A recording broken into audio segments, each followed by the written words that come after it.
Durant cette saison 2, on nous a fait découvrir Uzui Tengen, le pilier du son. Bon, le man est trop beau et possède à peine 3 femmes, donc ouais, en termes de frame, il est pas mal. Mais personnellement, je me pose beaucoup de questions sur ce personnage. Une de ces questions est la suivante. Tengen Uzui est-il réellement puissant? Mais avant tout, n'hésite surtout pas à t'abonner. Ça me soutient et me pousse à vous produire toujours plus de meilleures vidéos. Et n'hésite aussi surtout pas à rejoindre le serveur Discord en description. On fait du RP, des events et d'autres. C'est bon? Tu t'es abonné? Bon bah nickel alors. On peut commencer.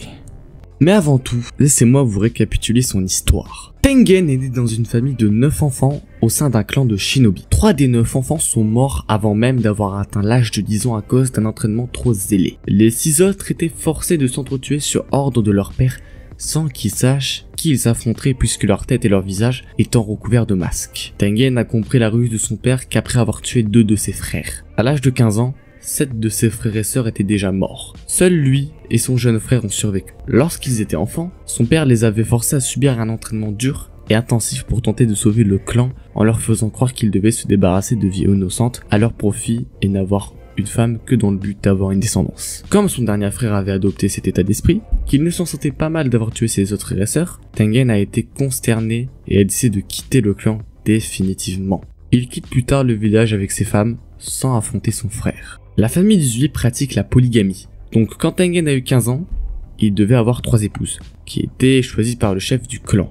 Après avoir quitté le village avec ses femmes, il leur apprendrait plus tard à prioriser leur vie au lieu de leur mission, allant à l'encontre de leur enseignement en tant que kunoichi. Pendant un certain temps après avoir quitté le clan, il a pris l'habitude de dire qu'il allait en enfer. Il a arrêté après que Makio se soit mise en colère contre lui, que Hinetsuru ait pleuré et que Summel l'ait mordu. Il se demandait s'il aurait dû exterminer le clan Uzui, mais il ne pouvait pas se résoudre à tuer son père ou son frère. Après le départ de son clan, Tengen et sa famille ont cherché Kagaya Obuyoshiki pour l'aider à combattre auprès des pourfendeurs de démons. Et il s'est officiellement joint à eux. Tengen allait ensuite gravir les échelons de l'armée des pourfendeurs de démons et devenir le pilier du son, avant que Sanemi Shinazugawa ne devienne un pilier, et lorsque Kanae Kocho en était déjà membre. C'est l'un des piliers les plus forts du Demon Slayer Corps.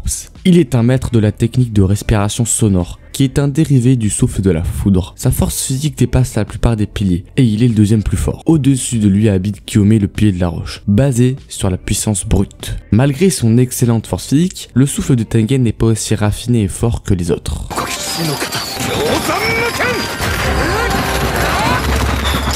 Tengen Uzui est le pilier du son de la génération actuelle. Le souffle du son est un dérivé du souffle de la foudre, et Tengen est le seul utilisateur de cette technique. Il imite les sons et utilise les variations pour sa manifestation. Tengen utilise ses compétences analytiques accrues pour analyser chaque son en fonction de leur intensité, et les reconstruire pour lire chaque pas de l'ennemi.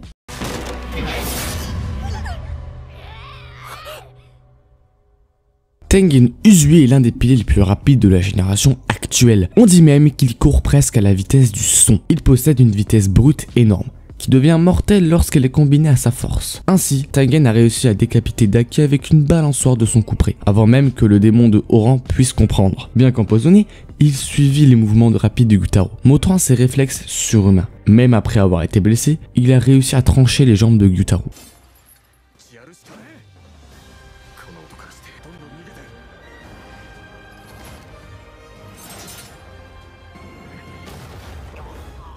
En tant que pilier, Uzui possède des compétences exceptionnelles. On dit qu'il se déplace avec la vitesse du son, bien au-delà de la capacité de tout le monde à comprendre. Tengen Uzui a montré de multiples cas où il justifie sa position comme le deuxième plus fort des piliers. Il a 2 Cleaver Nichirin lourdement pesés qu'il manie comme un jouet. Uzui pourrait les contrôler en tendant juste la pointe d'un. Il les balance avec une telle facilité qu'il peut couper tout ce qui se trouve sur le chemin. Même après avoir perdu son bras lors de son combat avec Gyutaro, il a continué à montrer toute douleur. Tengen possède des capacités auditives presque surhumaines, comme le Sun Hashira. Son analyse des mouvements de son adversaire est principalement basée sur leur son. Il peut aussi percevoir des choses qui sont au-delà de la vision. Il est capable d'utiliser l'echolocation pour détecter la présence de son ennemi même sous terre. Tengen a développé une capacité unique qui s'appelle Musica Score. À travers cela, il déconstruit le rythme des mouvements de son ennemi et les met comme des partitions qui lui permettent de prédire avec précision les mouvements de son adversaire. Cependant, l'utilisation de cette technique consomme beaucoup de temps, ce qui le rend vulnérable aux attaques de son adversaire.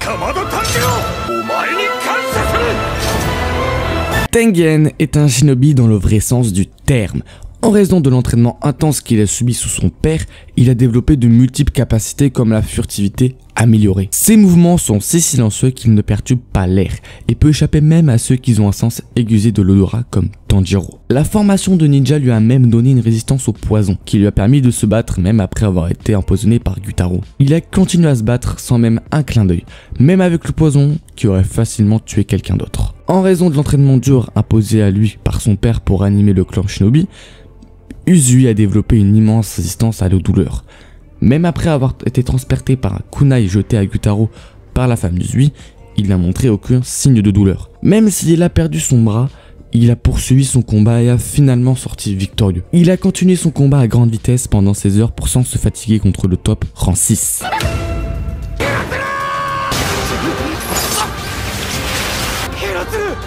Bon, suite à tout ce que je viens de vous dire, vous me diriez ceci. Hein? Mais du coup Tengen est trop puissant. En vérité, c'est le numéro 1 des piliers. Et à ceci, je vous répondrai non. Enfin oui, mais non. Car Tengen ne possède pas la marque, ni le monde transparent, ni la lame rouge. Aussi, il possède une très grosse faiblesse. Vous le savez sûrement, le mental l'emporte sur le physique. Pour tout être vivant. Et même dans les animés, on nous le montre. Comme dans le célèbre animé My Hero Academia. Où au début de la saison 1, Izuku fonce vers Katsugi pour l'aider alors qu'il est faible physiquement et qu'il ne possède pas d'alter. C'est son mental qui a agi en voulant sauver à tout prix son ami. Pour Tengen, ce sont ses femmes. Si elles sont en danger, il deviendra infranchissable mentalement et les sauvera à tout prix au prix de sa vie. Mais supposons qu'elles se fassent toutes assassiner. Dans quel état mental sera Tengen? Je vais vous le dire moi, il sera détruit. Et même ces femmes ont beau avoir de valeureuses compétences, si elles se montrent trop, elles peuvent déconcentrer Tengen au combat. Pourrait lui coûter la vie. Donc ouais, ce qui rend Tengen fort, c'est aussi sa faiblesse. En conclusion, je vous répondrai que Tengen n'est pas si impressionnant que ça. Dans la saison 2, il avait affaire à un ennemi idéal pour lui dans les lunes supérieures. Là où s'il serait tombé sur Akaza ou Tengu, il serait mort très facilement.